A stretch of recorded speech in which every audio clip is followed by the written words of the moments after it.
Hello friends, आप देख रहे हैं आपका चैनल शेयर बाजार विद आयुष और बात करेंगे इस वीडियो में किसके बारे में। एजिस वोपक टर्मिनल्स आईपीओ से लगाकर उन सब आईपीओस के बारे में जो दोस्तों आपको एक्शन में आते हुए देखने को मिलेंगे। इस वीडियो में दोस्तों हम ये भी बात करने वाले हैं कि कौन कौन से आईपीओस हैं जिनको मिल चुका है approval to bring their IPOs, मतलब किनको डीआरएचपी को अप्रूवल मिल चुका है और अब वो आरएचपी भर सकते हैं। इसके बारे में भी इस वीडियो में बात करेंगे, तो आप लोग देखिएगा वीडियो को पूरा ज़रूर। तो सबसे पहले दोस्तों उन आईपीओस के बारे में बात कर लेते हैं जो यहाँ पर अब आपको कभी भी आते हुए देखने को मिल सकते हैं। फिर उन आईपीओस में बात करेंगे जो आपको एक्शन में आते हुए देखने को मिलेंगे कल से या फिर अगले हफ्ते से। तो यहाँ पे आप दोस्तों देखिए कितनी सारी कंपनीज इनको अप्रूवल ऑलरेडी मिल चुका है विथ सेबी, राइट।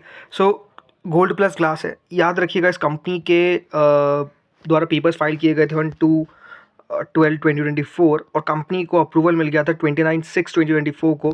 यानी कब से दोस्तों कंपनी को अप्रूवल मिल चुका है, बट कंपनी अपना अब आईपीओ देखते कब लेकर आती है। इसके अलावा देखिए नाम है Patel retail, Belstar micro finance, SK finance, Shivalik engineering, NSDL, Paras health care, Avanse financial services, Rubicon research, Metalman auto, RS infra, right. इसके अलावा अगर आप नाम देखेंगे Kalpataru, TruAlt, smart works, Ecom, iValue, Oswal pumps. अब देखिए स्कॉल्स बैंगलोर का आईपीओ आपको आता हुआ दिख रहा है। इसके अलावा highway infrastructure, ReGreen Excel, EPC. इसके अलावा आपको नाम दिखता है कैसा grand premier, JSW cement, PMEA, solar. मतलब आप लिस्ट देखते जाइए किस तरीके की लिस्ट है। लिस्ट अपने आप में देखिए काफ़ी लंबी है। बस बात यही है कि ये कंपनीज कब दोस्तों अपना आईपीओ जो है वो अब लेकर आएगी, बिकॉज इन सबको सेबी के द्वारा अप्रूवल मिल चुका है। बट कंपनीज वेट कर रही है कि थोड़ा सा दोस्तों बाजार बढ़िया हो जाए। बट क्योंकि अब दोस्तों अगर आप देखेंगे तो आईपीओ हमको आते हुए दिख रहे हैं, जैसे कि आप देखिए यहाँ पर नाम आ जाता है जो आईपीओ भी आपको आते हुए दिख रहे हैं, like बुराना weaves, like Belrise industries, right. इन सब कंपनीज को अप्रूवल मिल गया था और अब दोस्तों को लगा कि बाजार थोड़ा सा सही हो चुका है तो हम आईपीओ लेकर आ जाते हैं। और एक्जैक्टली अगर आप देखेंगे तो कंपनीज जो है वो आईपीओ लेकर आ रही है। कुछ कंपनी ऐसी है जो डेफिनेटली जिनको अप्रूवल मिल चुका है, बट उसके बावजूद भी अब उन्होंने अपने प्लान्स को ही टाल दिया है। उनको लगता है कि बाजार इतना अच्छा नहीं है कि अभी आईपीओ लेकर आया जाए। तो ये भी अपने आप में एक पॉइंट ज़रूर है। बट स्टिल नो डाउट जो कंपनीज है अपने आप में देखिए लाइन काफ़ी बड़ी है। बस वेट कर रहे हैं कि दोस्तों ये कब अपने आईपीओ को लेकर आएंगे और आईपीओ बाजार में अपलोड करेंगे। अब बात करते हैं उन आईपीओ के बारे में जो दोस्तों एक्शन में आते हुए देखने को मिल रहे हैं। सो एजिस वोपक टर्मिनल्स 26 मई से 28 मई के बीच में ये आईपीओ हमको ओपन होता हुआ दिखेगा। 10 रुपये की इसकी फेस वैल्यू है, 223 से 235 का प्राइस बैंड है, 63 शेयर का लॉट साइज है, 2800 करोड़ का ये आईपीओ है, पूरा का पूरा फ्रेश इशू है। दोनों एक्सचेंजेस पे आपको लिस्ट होता हुआ दिखेगा, भले वो बीएसई हो भले वो एनएसई हो। आज दोस्तों हमने कंपनी के बारे में बात किया इन डिटेल, तो अगर आपने डिटेल वीडियो नहीं जाकर देखा है आपको कहूँगा ज़रूर जाकर देखिए, बिकॉज आपको कंपनी के बारे में सब कुछ पता चल जाएगा। कंपनी की हमने बात की है वैल्यूएशन को लेकर, प्राइस टू अर्निंग को लेकर, फाइनेंशियल्स को लेकर, कंपनी के किस तरीके से स्ट्रीम ऑफ रेवेन्यूज़ है, कहाँ कहाँ से कंपनी का पैसा बनता है, राइट। आपको सारी इन्फॉर्मेशन डिटेल में पता चल जाएगी कंपनी का बिजनेस किस प्रकार का है। तो बस वो वीडियो जाकर आप चेकआउट करिए, आपको इन्फॉर्मेशन सारी मिल जाएगी। इसके अलावा एक और आईपीओ दोस्तों जो कल से एक्शन में आएगा, नाम है लीला होटल्स या फिर स्क्लॉस बैंगलोर। ये आईपीओ भी दोस्तों कल से आपको ओपन होता हुआ दिखेगा 26 से 28 मई के बीच में। 10 रुपये की इसकी फेस वैल्यू है, 413 से 435 का प्राइस बैंड है, 34 शेयर का लॉट साइज है, 3,500 करोड़ का आईपीओ है, जिसमें से 2,500 करोड़ का है फ्रेश इशू, तो ओएफएस है 1,000 करोड़ का। दोनों एक्सचेंजेस पे आपको ये लिस्ट होता हुआ दिखेगा, भली वो बीएसई हो भली वो एनएसई हो। इस आईपीओ में देखिए 75% रिजर्वेशन रखा गया है क्यूआईबीज के लिए, 10% रखा गया है रिटेलर्स के लिए और 15% रखा गया है एचएनआई कैटेगरी के लिए। तो बढ़िया है, अब देखते देखिए कितना ये पैसा जुटा पाता है। बिकॉज देखिए सारी कंपनीज़ में एक थोड़ा सा इशू क्या है कि इनकी प्रॉफिटेबिलिटी उतनी ज़्यादा नहीं है, राइट। तो ये भी अपने आप में एक रीज़न है। जैसे लीला होटल्स का अगर आप फिनेंशियल देखेंगे तो कंपनी जो है वो भी आपको घाटे में देखने को मिल जाती थी, लेकिन अब कंपनी बस आईपीओ लाने से पहले फ़ायदे में आ गई है करीबन 50 करोड़ के। इससे पहले कंपनी 2 करोड़ का घाटा, 61 करोड़ का घाटा।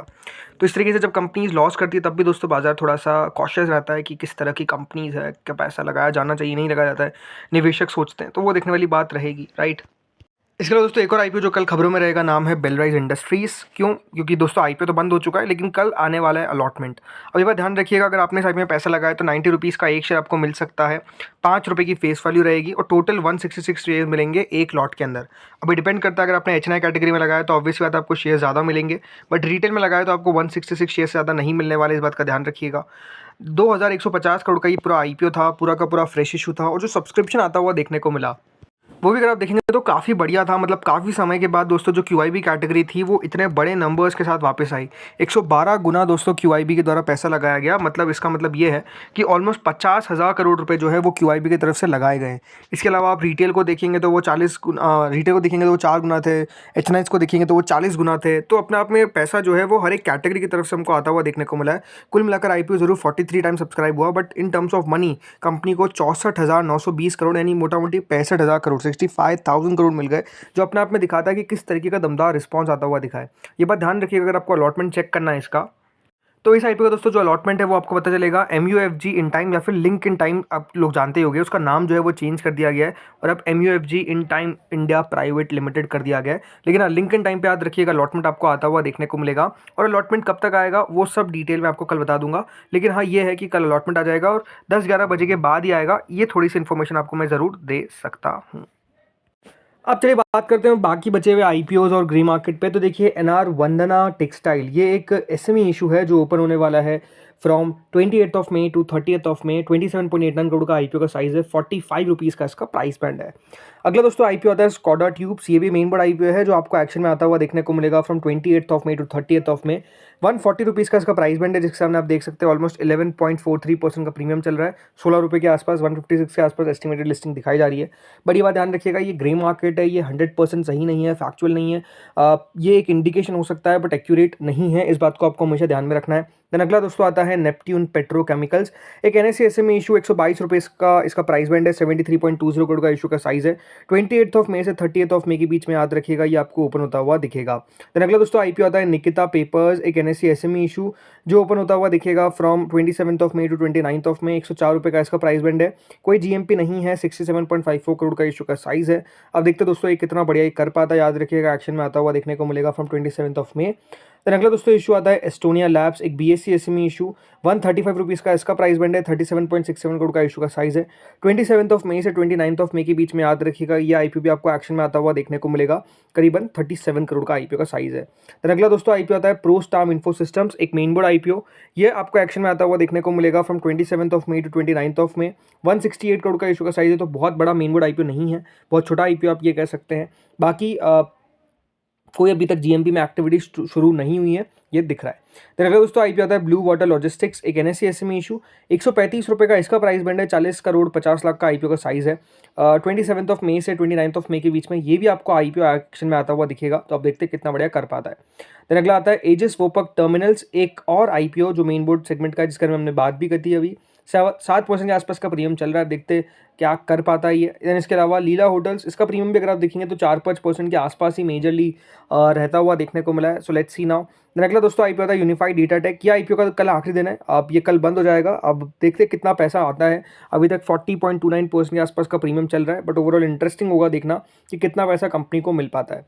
देन अगला आता है दा क्रेडिट एंड कैपिटल, ये एक NSE SME इशू है जो याद रखिएगा दोस्तों क्लोज हो गया था ऑन 23 ऑफ मई। कल के दिन अलॉटमेंट है और लिस्टिंग होगी 28 मई को, तो देखते हैं कहाँ पर लिस्ट हो पाता है।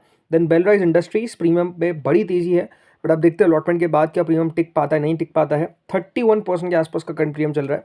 रीज़न क्या है, देखिए बहुत अच्छा पैसा आता हुआ देखने को मिला है फ्रॉम ऑल द कैटेगरीज, और ये बात ध्यान रखिए IPOs में आपको एक्शन पूरा डल सा होता हुआ देखने को मिल गया था, तो उसके बाद एक इतना अच्छा रिस्पॉन्स आना, ये भी अपने आप में एक बहुत बढ़िया बात है। अब देखते हैं कहाँ पर लिस्ट हो पाता है। देन इसके अलावा बुराना वीव्स की लिस्टिंग होने वाली है ऑन 27 ऑफ मई।